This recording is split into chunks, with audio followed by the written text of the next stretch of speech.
Terve. Tämä on Jarche-spesiaali. Ajatushan lähti siitä, että ollaan mietitty tässä e-oppivalle tätä yhteisöä, että mitä tämä yhteisö rakennetaan ja miten se lähtisi toimimaan. Ja asia on tietysti aika vaikea, mutta nyt kävi hyvä tuuri, että Jarche, joka on tämmöisen verkosto-oppimisen asiantuntija, sattui olemaan Suomessa. Ja Johanna Kotipäältä, kiitos kutsusta, kutsui meidät käymään siellä ja juteltiin Haroldin kanssa siitä, että miten me saataisiin tämä mahdollista e-oppiva-verkosto toimimaan. Häneltä tuli erittäin hyviä ajatuksia. Puhuttiin käytännöyhteisöstä tai käytäntöyhteisöistä, communities of practice. Käytäntöyhteisöhän on siis sellainen, millä me saataisiin toivottavasti sellainen ympäristö, missä me voitaisiin vähän kokeilla asioita eri tavalla kuin omassa työpaikassa. Ja e-oppivasta toivottavasti tulee sellainen, että me voidaan hiukan kokeilla ilman että meitä harmittaa hirveästi, että me mokataan. Että siitä pitäisi saada sellainen yhteisö. Mutta Haroldin kanssa juteltiin tästä ja toivottavasti tulee selväksi, että mistä tässä on kyse. My name is Harold Jarche. I'm a consultant, a blogger, a conference speaker, a writer. I live in Canada. I live on the east coast of Canada in a place called Sackville, New Brunswick. And I'm here in Helsinki today and Stockholm in a few days. I talk about the future of work. I'm very interested in learning. My motto pretty well is that work is learning and learning is the work. And we have to integrate those things together. My website is jarche.com, jarche.com. And you can come and join the conversation there or find me on Twitter.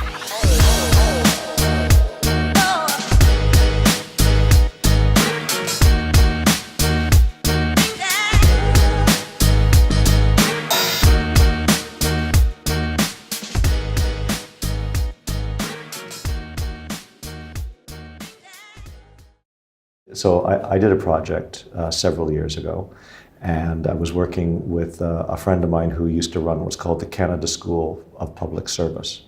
So this is a school that provides education for other departments in the country. And you can buy services from them or not. And a number of the different departments go to what's called the Canada School. They go there. And so I'd done some work for them. And the friend of mine then went a freelancer. And he was doing some work, and he was doing some work in Trinidad and Tobago, so in the Caribbean. And they had decided that they wanted to start a new school of public service. And so they were helping them with the strategy paper, how they were going to do everything. And part of it was that the client had decided that one thing that they liked was this model called the 70-20-10 framework. I don't know if you know. Do you know? Yes. You know that? So they said, we like 70-20-10, but we don't know how to implement it. So what does that mean in terms of a school? And so my friend asked me, and I said, I think I can work on this. And so I took a look at the model. I know the model well. I'm actually a member of the 70-20-10 Institute, and my partner, Charles Jennings, does a lot of work around 70-20-10 because he implemented it when he was Chief Learning Officer of Thomson Reuters, so in a big organization. And what I did for my client was I said, okay, how can we take, this was before the Institute existed, how can we take this model and give you something very pragmatic, very focused on that? And so I took a look at the whole thing and I said, okay, how can we sort of cut this? And I looked at skills, so what are different types of skills for 70, 20, and 10?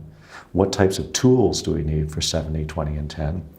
And then what's the people component of each one? So I basically created a 3x3 matrix. And each one of those components, I had sort of what's one way in which we can sort of move towards the 70-20-10 model, particularly making with a focus on social and informal learning. And so, for example, in education, in the 10% part, one of the recommendations I made was moving from a standard instructional design model, what the ADDIE model as they call it, to something called action mapping that Kathy Moore uses. And so I said that you should do this. And then I took a look at another one was, well, what about, technology, the tools? And I recommend, well, consider looking at the flipped classroom. So because so instead of delivering, is it use the classroom time for interaction? Right. And then I did the same thing for when I looked at the 70%. It was communities of practice. So how do we actually help that? So the 9 things. And anyway, I delivered that to the client. They liked it. And then I worked with some other companies, and they said, we're interested in this. So I've built, I have a workshop for trainers. I have one's on right now. That's why I'm going down to Sweden with a software company, because they're taking the workshop, because they're saying, okay, it's not everything. It's 9 different practical ways that you can implement the 70-20-10 model.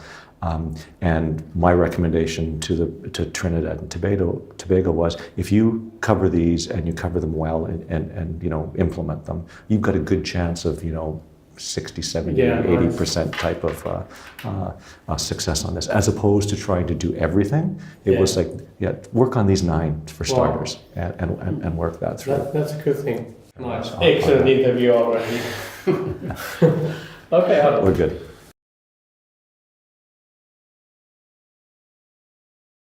There's a few things. One of them is another area that I work in a lot is called personal knowledge mastery. So it's a framework for individuals to take control of their learning, professional development, right? And I've published a lot on it. I developed it first for myself. I've been 14 years ago. And now use it for other organizations and for individuals. And people take it, and it's about how do you seek, sense, share knowledge? How do you connect to communities? And how do you engage in networks? How do you make sense? How do you share back into the network?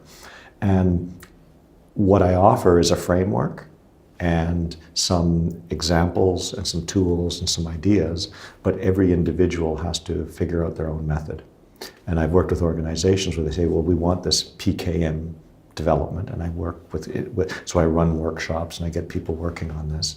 And 2 things can happen. One is that the company decides that there's only one way to do this PKM, and there isn't, because you're not going to continue to learn and continue to do something unless it's internal to you, that you want to do it. Yeah. So for me, blogging is part of my sense making. Yeah. For a lot of people, blogging is not the right way for them to be making sense, because it doesn't fit with their schedule, the way they communicate or anything like that. So the P in PKM is personal. It has to be personal. So companies sometimes have a tendency to say, this is the way that it will be done, right? So it's one size fits all. That's the one thing I've seen.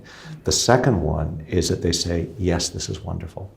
Our people are all trained. They're all digital learners. They're socially engaged and everything like that. But they don't lower any of the barriers to communication in the company. They still have the silos. They still have the, you need permission to talk to somebody else. They don't remove, so you have individually enabled people, but in a structure that has barriers to knowledge sharing. And that I see even more happening in companies, where they'll say, okay, we want you to be active and question and everything like that, and then you write something and you get your hand slapped. Well, what are you going to do the next time? You're not going to do it. Yeah, so it's the disconnect between, yes, we want people to be engaged and learners and collaborative and innovative, but we don't want them to make us feel uncomfortable. Conscious. I like the model a lot when you draw that one to have the work here and then you have the network here, and somehow I have missed it completely. I haven't seen the model before, because it seems to be, at least for me, that we have this really structured work and hierarchy, and then we have these networks. But I like the middle part. Could you elaborate that on the communities? Yeah. Well, if you think about it, is that in a lot of organizations, is that we do work, and we may even do it on an enterprise social networks, on a Yammer or Jive or something like that. And when we go home, or when we go on our mobile device, we may go on Twitter or LinkedIn and find some interesting information.